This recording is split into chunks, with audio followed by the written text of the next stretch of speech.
झटपट अशी भोगीची भाजी करण्यासाठी आपण सर्वात प्रथम वाटप करून घेऊया. हे कांदा लसूण विरहित वाटप आहे. सर्वप्रथम सुकं खोबरं व्यवस्थित भाजून घ्यायचं आहे. खरपूस असं भाजलं सुकं खोबरं की मग त्याच्यानंतर त्याच्यामध्ये तीळ, शेंगदाणे एवढंच आपण वाटप करणार आहोत. आणि शिवाय त्याच्यामध्ये जे कोथिंबिरीच्या काड्या असतात ना उरलेल्या, त्या मी घातल्यात. कोथिंबिरीच्या काड्या नसतील तर तुम्ही 1 चमचा धने किंवा अख्खी कोथिंबीरही घालू शकता. तर हे सर्व व्यवस्थित असं भाजून घ्यायचं आहे. कमी जास्ती भाजलं तरी चालतं, भाजीची चव अप्रतिमच येते. तर तुम्ही अशा प्रकारे भाजी नक्की करून बघा. झटपट ही भाजी तयार होते आणि पूर्वतयारी थोडी लागते. भाज्या सगळ्या निवडून वगैरे घ्यायच्या असतात. आदल्या दिवशीच जर भाज्या निवडून ठेवल्या तुम्ही तर ही भाजी व्हायला फारसा काही वेळ लागत नाही. तर बघूया आपण आता.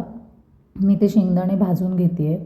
नंतर शेंगदाणे भाजून घेतले की मग थोडं वाटप थंड झालं, सगळं व्यवस्थित भाजून घ्यायचं. ते वाटप थंड झालं की मग आपण ग्राइंड करायचं. मग सगळ्यात पहिलं म्हणून वाटप करून घ्यायचं. त्याच्यानंतर मग ज्या भाज्या आपण तयारी केलेली असते त्या भाज्यांमध्ये मग ते वाटप घालायला आपल्याला सोयीस्कर पडतं. आता ह्या कोथिंबिरीच्या काड्या आहेत त्याही मी थोड्या परतून घेणार आहे आणि त्याच्यात मीठ घालायचं आहे आपल्याला. मीठ घालण्याचं कारण म्हणजे प्रत्येक ह्याच्यातनं थोडंसं भाजताना वगैरे, इवन शेंगदाणे भाजतानाही त्याच्यात थोडं मीठ घालायचं असतं. म्हणजे सगळ्या बाजूने छान भाजलं जातं. शिवाय वाटपात मी मीठ घातलं नव्हतं आणि त्या काड्याही व्यवस्थित भाजून घेतल्या. आता ह्या थंड करायच्या आहेत, खूप भाजायच्या नाही. त्याच्यात थोडं गूळ आणि चिंच घालायचं आहे. ते ऑप्शनल आहे, पण जर घातलं तर भाजीची चव छान येते. आणि लाल सुक्या मिरच्याही तुम्ही वाटपात घालू शकता, पण मी इथे मसाला वापरला आहे. तर ही भाजीची सर्व तयारी आहे. अशी तयारी आदल्या दिवशीच करून घ्यायची आहे. म्हणजे मेन म्हणजे वाटाणा, नंतर चणा म्हणजे हिरवा जो चणा आहे तो. बाकी सगळ्या भाज्या तर आपण आयत्या वेळेला करू शकतो म्हणा, पावटा. तरी पण जर तुम्ही करून घेतलं आधीच तर चांगलं आहे आदल्या दिवशी. नंतर वाटप पण आपलं इथे तयार झालं आहे. आता आपण मेन कृतीकडे जाऊया. कढई तापत ठेवायची आहे, त्याच्यात तेल घालायचं आहे. थोडं तेल जास्तीच घालायचं आहे या भाजीला.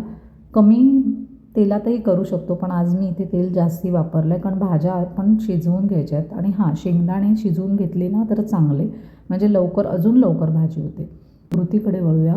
जिरं टाकायचं आहे, त्याच्यात शेंगदाणे थोडे परतून घ्यायचे. एक एक करून सगळ्याच भाज्या घालायच्या आहेत. हिरवे चणे घातलेले आहेत आपण.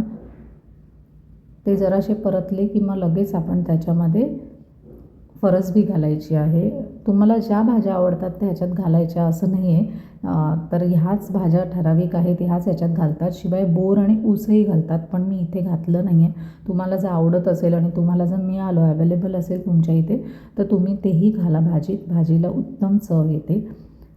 आणि मग ह्या भाज्या मेन आहेत, त्या शिजायला थोडा वेळ लागतो, म्हणून ह्या भाज्या मी आधी शिजवून घेते. आणि ताटावरती पाणी घातलं की त्या भाज्या सगळीकडून व्यवस्थित शिजतात, कुठेही करपत नाही भाजी.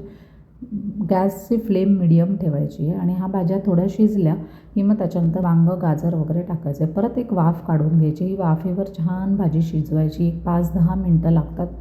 पहिल्या भाज्या टाकल्यावर 5 मिनटं आणि परत ज्या दुसऱ्या भाज्या आपण टाकतो त्याच्यानंतर 5 मिनटं, असं करून ही भाजी छान परतून घ्यायची वाफेवर. आणि मग तुम्ही लास्टला ते जे सगळे मसाले आहेत, आता बघा बटाटा शिजलेला आहे आणि मग जे मसाले आहेत ना ते टाकायचे त्याच्यामध्ये आणि वाटप टाकायचं. आणि मग एकदा वाटप आणि मसाले टाकल्यावर भाजी झाकून ठेवायची नाही आणि ते ताटावरचं सुद्धा गरम पाणी आहे ना ते त्याच्यात ओतायचं. अशा प्रकारे ही भाजी ना झटपट तयार होते. पहा मी इथे कशी केली आहे ते. आणि तुम्ही अशी भोगीला भाजी नक्की करा आणि मस्तपैकी आस्वाद घ्या. त्याच्याचबरोबर बाजरीची भाकरी, शिवाय पोळीबरोबर एरवीसुद्धा तुम्ही कधीही भाजी करू शकता. तर नक्की ही रेसिपी ट्राय करा आणि कशी झाली आहे हे मला नक्की कळवा. कमेंट करा, लाईक करा, व्हिडिओ शेअर करा. भेटूया पुढच्या एका ब्लॉगमध्ये. तोपर्यंत नमस्कार. आणि तुम्हाला जर व्हिडिओ आवडला तर प्लीज चॅनलला सबस्क्राईब करा. Thanks for watching. Bye for now. कशी झटपट आणि मस्त छान गरमागरम भाजी भाकरीसोबत, पोळीसोबत, शिवाय भातासोबतही तुम्ही खाऊ शकता.